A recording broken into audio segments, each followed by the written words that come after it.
Welcome and welcome back, everybody, to the OK Grognard Show. It is Monday, August 2nd, 2021, 10 a.m. Central in beautiful Lake Geneva, Wisconsin. It is the OK Grognard Show once again for the second half of 2021. What's going on with that? Well, glad everybody didn't mind me taking a little break. I started back up at the game store here in Lake Geneva a couple of weeks ago. 2 weeks and 2 days ago, the 18th of July, Sunday.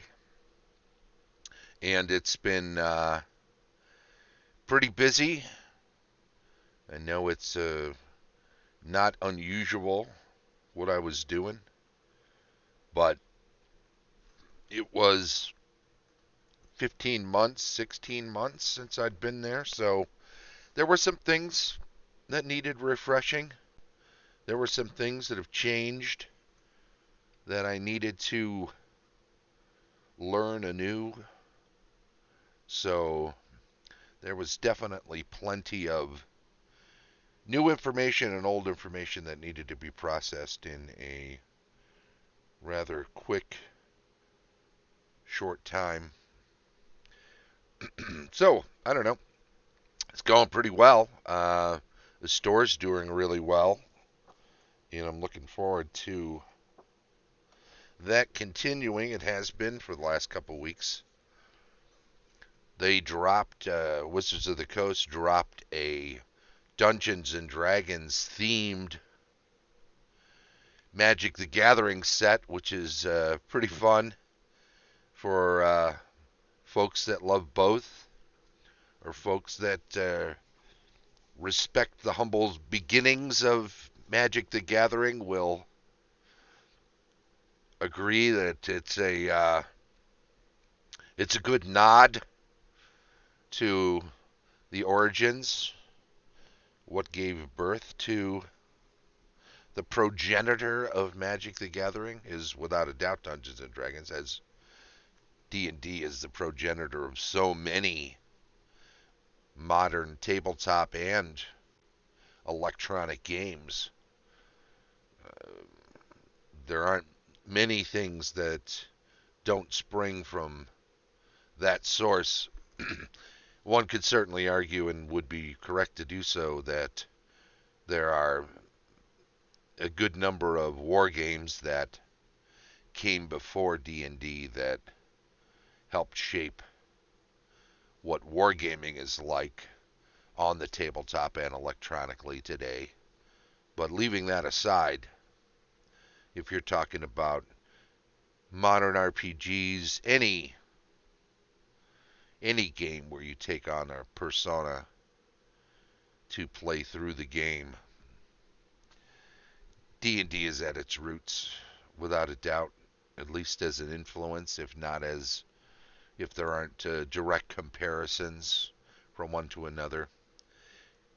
Wizards, in fact, had other things going on, but their idea behind Magic the Gathering is two wizards battling it out. You take on the form of one wizard in competition with another, casting spells at one another. I don't know if folks are aware of Wiz Wars. You can get it through Chessex. It's an older game where 2 to 4 players all take on being a wizard, and there's a thick deck of spells you can learn. You're protecting a treasure while trying to get the treasure chest away from a different treasure chest away from each of your opponents.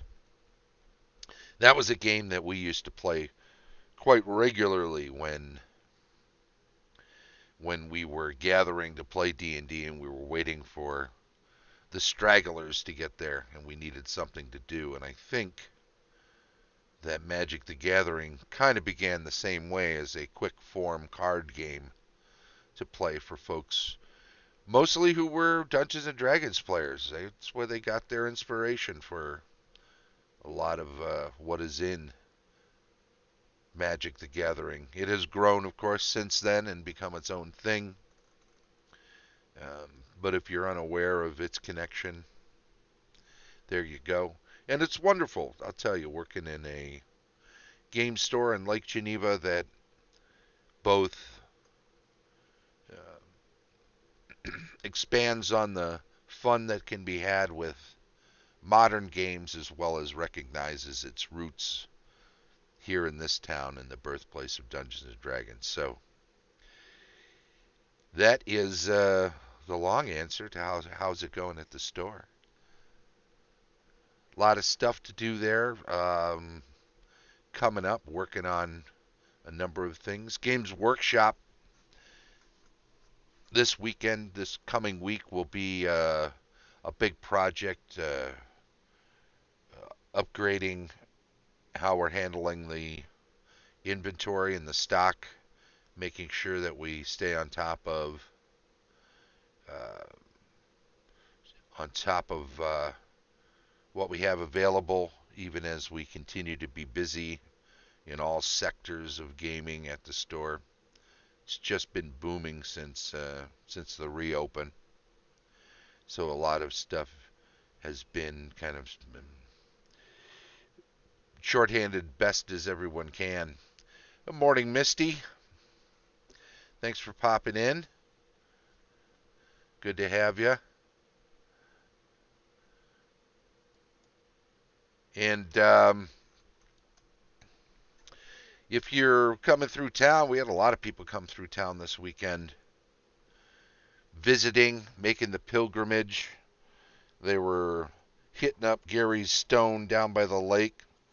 Certainly, many of them, if they knew about it or were directed to it, as well as visiting the Dungeon Hobby Shop Museum, or being directed to it if they were unaware, going to 330 Center Street, where Gary invented the game, or rather put the game together from what was invented by him and Dave Arneson. And let's give Dave Wesley a nod while we're at it.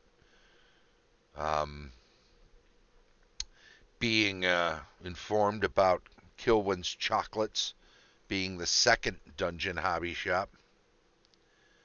All of that. Of course, if you're in town and it's open, I think the hours are 11 to 7 most days of the week. Not sure if they're closed on Monday and Tuesday. I think might be when they're closed. If they're open and you see the lights on, certainly pop in, say hi to Jeff Leeson, the wonderful former first TSR employee. That is the first TSR, not him being first employee, obviously. He came on board a little further down the road in the 80s, but it was there for a long time. Wrote some adventures and, of course, worked on many, many others.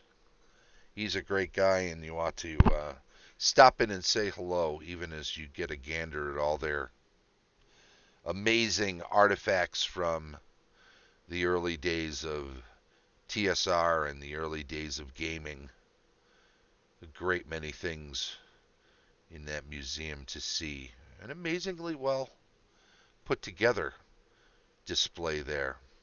Hopefully the other museums up and going, and the Gygax exhibit will be part of that. I haven't caught wind yet if that's happening again. If it isn't, hopefully it will be soon. So check that out too. I think that's most of the spots. Was it?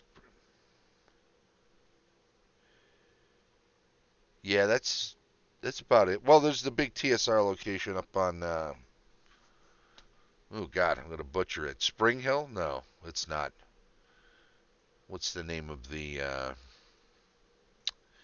You'll have to look it up. Oh, I know why. Spring Hill was in my mind because there's one down in West Dundee, Illinois, that is got a Barnes and Noble that's apparently going out of business. And in the Spring Hill Mall, in West Dundee. They have a huge sale going on right now. Clearance sale. I think everything's at least 25% off. Sheridan Springs, that's of course the name. Um, Behind the Piggly Wiggly, there's a big old building back there that was the home of TSR after they moved away from the downtown location in the building that now houses Kilwin's Chocolates at its base. That Kilwin's Chocolates unit, the bottom floor itself, was the Dungeon Hobby Shop after it moved off of Williams Street. But check it all out. I mean, if you're here doing the tour, by all means, see everything you can. Every place holds a special meaning from over the course of 30 years while TSR was here, and 20 years since. There's a lot of gaming to be done. Of course, Alex, the youngest son of Gary Gygax, still puts in some shifts behind the bar at Lake City Social, which used to be Sprecker's.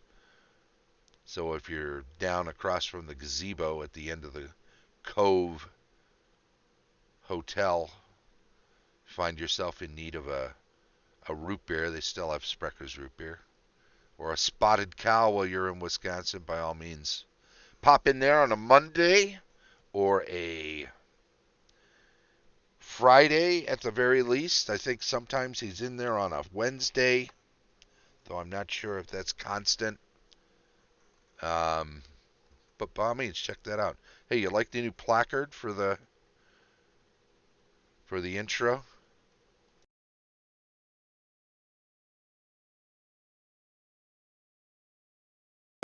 Is that too much? Having too big? We'll add different things like we used to. Regard to the show, some important information. We are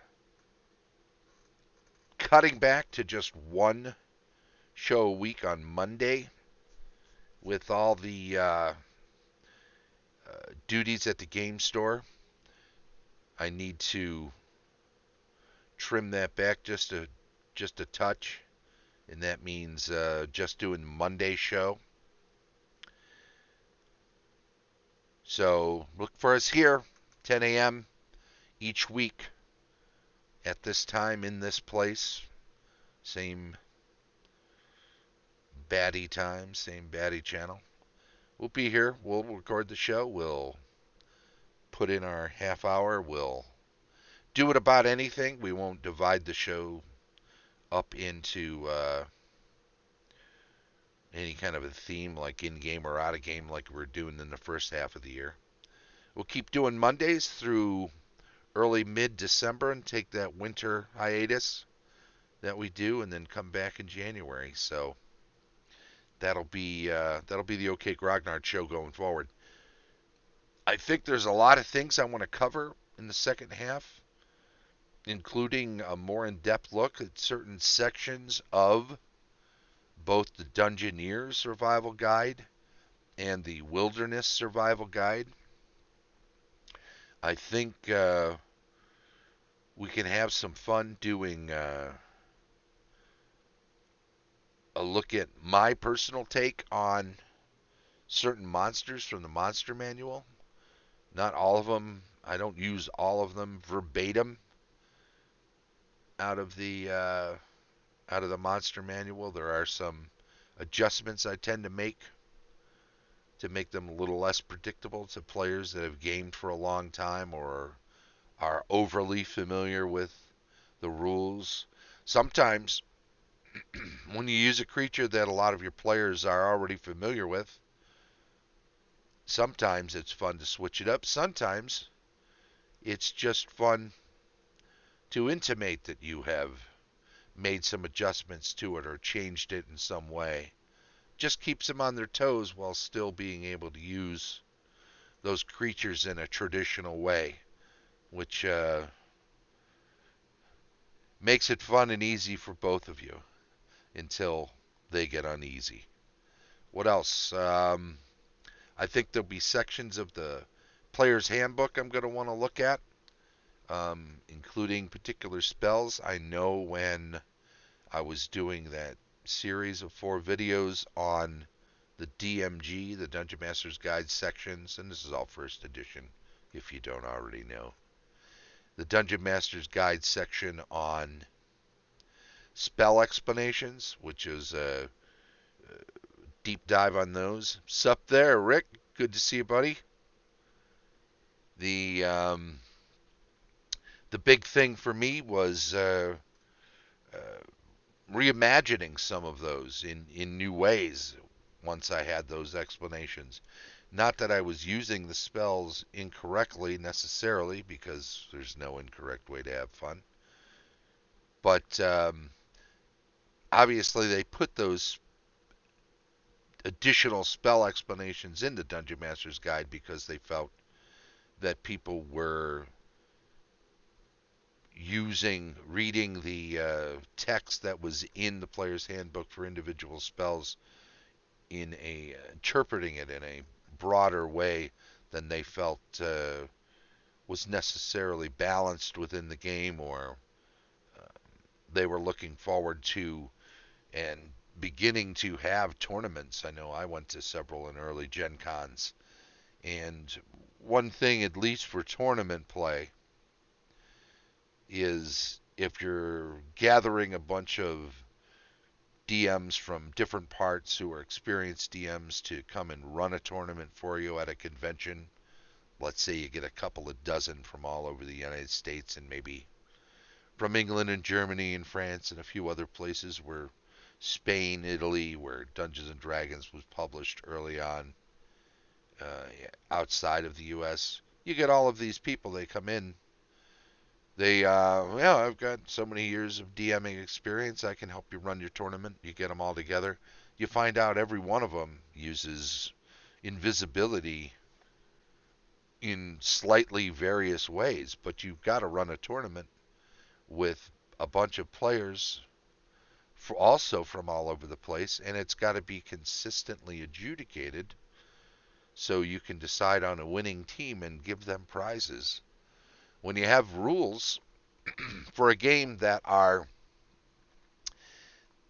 where the designer of the rules immediately states that there's no wrong way to play and you can override anything you want, that's great for a home game when you just got the same people and your campaign remains consistent.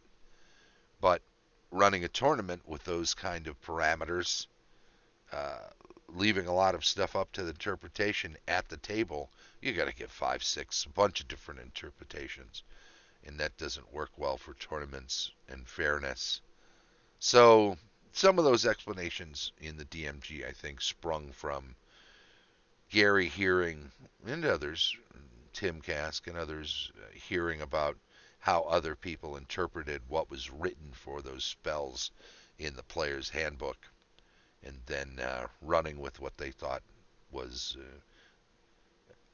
correct semantically, but maybe not identical to how someone else felt it was. So reading those explanations certainly got me thinking about a number of spells and ways that I used them over the years, and ways that I feel they're used well in my own campaigns. So maybe some discussion of that can happen. But if we're only doing Monday shows and we're just doing it through early December, see, that's September, October, November, December for 16. We've got maybe 16, 17, 18 shows before the end of 2021 for me. We'll try to do as much of that as possible. I'm not sure.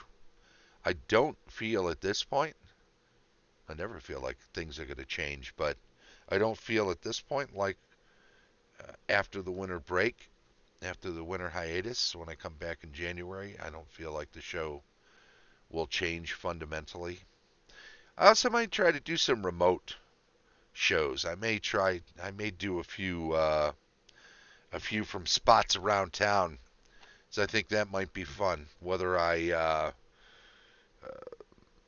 set up a camera in Lake Geneva Games or down by the fountain or somewhere else and do a live remote at some point. Or maybe I should just record some stuff, some segments, and put them on the show. I don't know. All of it obviously seems like additional work. And one of the things I've always said about doing the OK Grognard show was I'll make it on as easy on myself as I can make it because I want to always feel like it's just something I'm spontaneously putting together. Does anybody think it's not? Anybody think this is a super well produced, overly rehearsed show? They're not paying attention because there's not much to it, and it's meant to be that way. It's just for fun. It's just for a handful of people that wind up finding it interesting, and hopefully some will, and more will as time goes by. But it doesn't matter. It was to keep me from being bored during the pandemic originally, and now it's something I just enjoy doing as long as it's spontaneous and fun and uh, doesn't overly tax my time or schedule. So everything has to be what it has to be. I do thank everyone that comes to check out the live feeds, though. I'm going to wrap this one up, and I'm going to say thanks, Misty, Rick, everybody else who pops in behind the scenes on the Twitch stream. Don't forget, if we're twitching this show every Monday at 10 a.m. Central, then you can come be a part of it. Just hop on Twitch and go to the channel.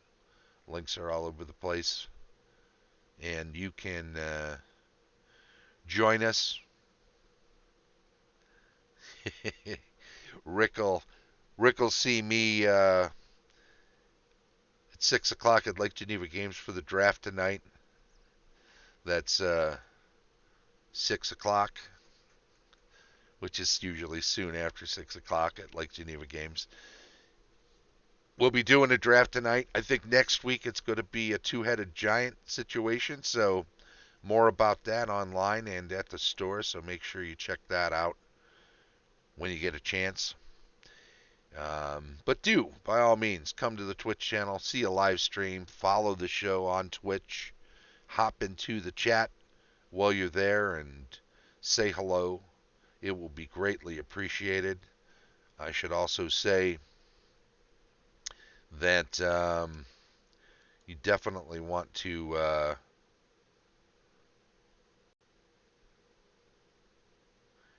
check out next week. We're going to do a sneak peek. We're getting back to that too, into the OS Zine Volume 1, Issue 1, which hopefully we're finally going to get some movement on. So next week, we'll take a look at some of that. Second half of the show is this week. Oh, I know what we need to do. Let's go this way